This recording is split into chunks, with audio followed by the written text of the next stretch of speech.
big, fat, gorgeous, hairy cat. Big boy. Hello, Mr. Man. Don't know if I like this. It's nice. Stressy. No, works. Definitely for a dog walk as well. Hey there, I'm Lewis. I'm the guy who's a little concerned about his dog walking outfit. And next to me, that's Scarlett. She's our in-house wordsmith. And behind the camera, we've got Alex. So, how did I end up chatting to people about their pets for a living? Well, I've been working in the pet industry since 2017.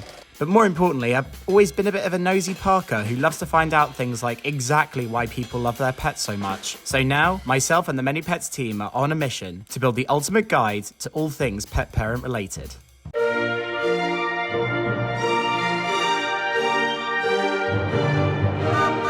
So we're actually going to see my mate Lauren. She used to have a cat with her partner, but unfortunately they went through a breakup a couple of years ago, and she had to rehome the cat with her ex-partner. Kit is a rescue that I got with my ex-boyfriend. And a cat. He's a cat. He's a big, fat, gorgeous, hairy cat. When you're getting a pet with a partner, what are those discussions like? Do you already kind of know? It's basically like having a kid, right? So you have the same kind of discussions. What are those like? Yeah, I mean, I don't know whether it was an omen or not, but before we even adopted Alec, had the discussion of what would happen. I think it's a very sensible discussion. You know, if you're getting a pet, what does happen if you would split up, and what do you do? And we both agreed that Nick's flat had a garden, my flat didn't. It made absolute sense that if we, especially for a rescue, it takes so long for them to settle. Yeah. It would be selfish of me to demand that if we split up, that I take the cat. Look, a little friend. And Agui appeared. Oh. Yeah, people wee here, don't they? Or dogs wee. Dogs wee here. Literally like that. We've just been lying in dog wee.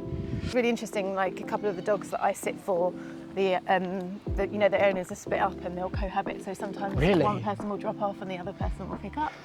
It's like kids at school. I think if you're not a pet owner, that may seem strange, or it's a bloody animal. I love doggies. I didn't used to, but I love them now. When animals are in your world, they are your family. Yeah. In some cases, I reckon people probably stay together longer because they kind of want to be with a pet. It's the same as like having a child, like we keep saying. Yeah, people that stay together for the kids, right? Maybe there's a lot more sadness in leaving the pet, that it gives you absolutely unconditional love. Yeah.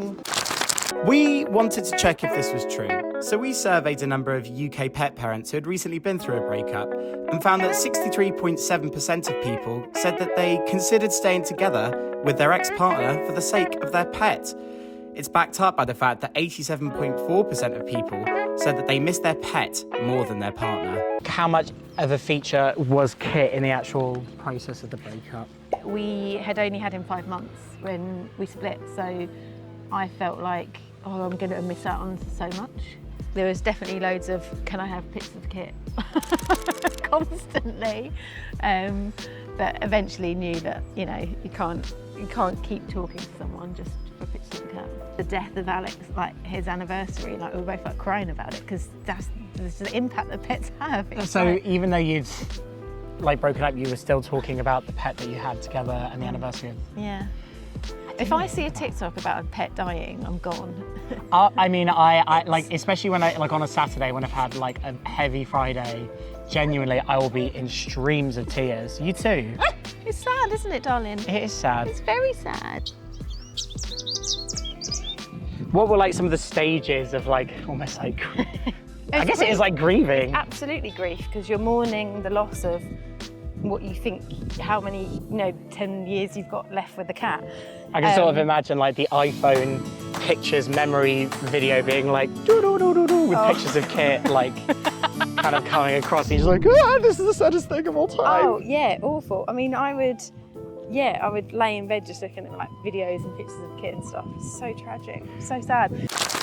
It's not that tragic, Lauren. This is actually an overlooked thing. Many experts agree that losing a pet due to a breakup or divorce results in the same sorts of feelings of loss and grief they'd experience if their pet actually died. You lost Alec, you lost Kit, 2 cats in basically 6 months. What did you do to look after yourself? Because that's a lot to go through. lots of looking at photos and videos. Yeah. Lots of FaceTime with Kit. Did you rename Nick as Kit? Your phone, like, ring Kit now. I'm so grateful for having those 2 cats, because now, I don't think I would have probably even thought about owning a pet myself. So that's what got me into dog sitting, and then now I've seen how my life has been transformed through dog sitting. It's get upset, but it's nuts. Like a decision to get a cat back like 2.5 years ago. Oh. Has had such a big impact on your life. Yeah. Oh, bless you.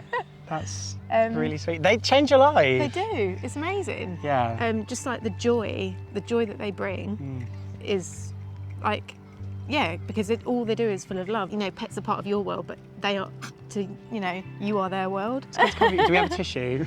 Oh, Bless. What advice would you have for someone who is imminently, either through a breakup or through circumstance, having to rehome a pet almost against their will? And it does. Oh, hello. Look at you. Hello, big boy. Hello, Mr. Man. Goodbye.